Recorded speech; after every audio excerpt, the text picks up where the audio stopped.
Po walce Sullivana z Killeraynem świat boksu wszedł w zupełnie nową erę. Zasady markiza Queensberry, choć wprowadzono już wcześniej, dopiero teraz zaczęły być egzekwowane z pełną mocą. Walki miały odbywać się w rękawicach. Rundy trwały 3 minuty z 1-minutową przerwą, a zawodnik powalony na deski miał 10 sekund na powrót do walki. Zakazano rzutów, chwytów, walki w klinczu oraz brutalnych uderzeń po knockdownie. Boks zyskiwał na elegancji, stawał się sportem bardziej taktycznym, mniej opartym na brutalnej sile. Zaczęto kłaść nacisk na pracę nóg, uniki, precyzyjne kombinacje ciosów i kondycję. Świat powoli zapominał o czasach, gdy walki trwały po kilkadziesiąt rund, a zwyciężał ten, kto dłużej stał na nogach.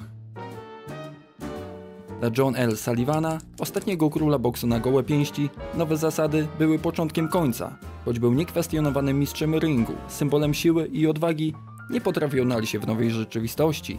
Alkohol, hazard i kobiety zdominowały jego życie.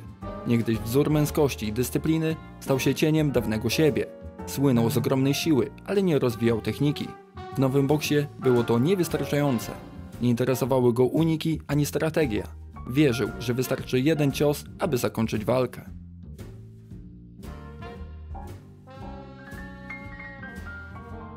W tym samym czasie na scenie pojawił się zupełnie inny zawodnik. James J. Corbett, znany jako Gentleman Jim. Urodził się w Kalifornii, był dobrze wykształcony, elegancki, nienagannie ubrany. Interesował się literaturą, sztuką i teatrem. Marzył o karierze aktorskiej i często występował w lokalnych przedstawieniach. W czasach, gdy większość pięściarzy polegała na sile fizycznej i bezpośrednich atakach, on wniósł do boksu coś zupełnie nowego – technikę, strategię i pracę nóg. Jako pierwszy wprowadził systematyczny trening. Codzienne biegi długodystansowe, by utrzymać kondycję. Sparingi z różnej maści przeciwnikami, od wagi średniej aż po ciężką. Oraz jako pierwszy wprowadził walkę z cieniem. Jedną z największych innowacji było zatrudnienie nauczyciela tańca, który miał pomóc mu w udoskonaleniu pracy nóg. Nie palił i nie pił, unikał nocnego życia. Miał żelazną dyscyplinę, która irytowała ówczesnych kolegów po fachu. Ale Jim miał jeden cel – zbudować styl, który uczyni z boksu sport cywilizowany. Pierwszym poważnym sprawdzianem młodego Corbetta była walka z Joe Hońskim, uznawanym za jednego z najbardziej niebezpiecznych zawodników tamtych lat. Po długiej walce ogłoszono remis, ale dla wielu to Corbett był moralnym zwycięzcą. Pokazał nie tylko żelazną kondycję, ale też rzadko spotkaną odporność psychiczną. Wkrótce potem przyszła walka z Dominikiem McCaffreyem, doświadczonym zawodnikiem, który wcześniej mierzył się z samym Sullivanem.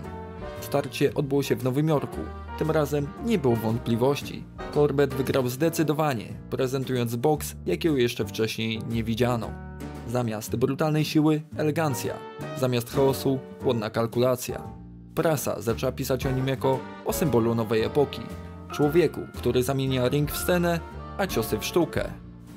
W 1891 roku Corbett stoczył legendarną walkę z Peterem Jacksonem, czarnoskórym mistrzem kolonii brytyjskich, którego unikał sam Sullivan. Jackson był znakomity. Wielu uważało go za najlepszego boksera świata, choć nie mógł walczyć o tytuł właśnie przez kolor skóry. Walka Corbetta z Jacksonem trwała aż 61 rund i zakończyła się remisem. Choć wielu uważało, że to Corbett był lepszy. Bardziej precyzyjny, lepiej przygotowany, bardziej opanowany. Starcie to miało wymiar nie tylko sportowy, ale i symboliczny. Tam gdzie inni chowali się za uprzedzeniami, Corbett stanął do walki. Pokazał, że nie boi się nikogo, niezależnie od koloru skóry, stylu czy siły fizycznej. Choć nie wyłoniono zwycięzcy, to Corbett zyskał ogromny szacunek wśród kibiców i prasy. Jego spryt, elegancja w ringu i umiejętności walki z tak znakomitym zawodnikiem jak Jackson sprawiły, że coraz głośniej domagano się jego walki z panującym mistrzem świata John L. Sullivanem. Publiczność czuła, że nadchodzi czas na zmianę i to właśnie Jim Corbett miał być tym, który zakończy brutalną erę boksu i otworzy nowy rozdział w historii tej dyscypliny.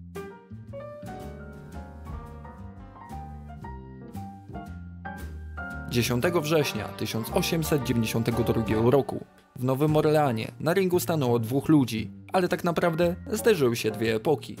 John L. Sullivan, zmęczony życiem, tytan przeszłości, ostatni wielki mistrz ery boksu na gołe pięści, a naprzeciw niego James J. Corbett, Elegancki, wykształcony, szybki i techniczny. Walka trwała 21 rund. Od pierwszych minut było jasne, że era Sullivana dobiegła końca. Corbett nie wdawał się w bijatykę, poruszał się lekko, trafiał precyzyjnie, po czym natychmiast odchodził. Sullivan, przyzwyczajony do walki z brutalnymi osiłkami, nie potrafił się odnaleźć. W 21 rundzie Corbett wyprowadził potężny prawy sierpowy. Cios był czysty. Sullivan padł na deski. Po raz pierwszy i jedyny w swojej karierze został znokautowany.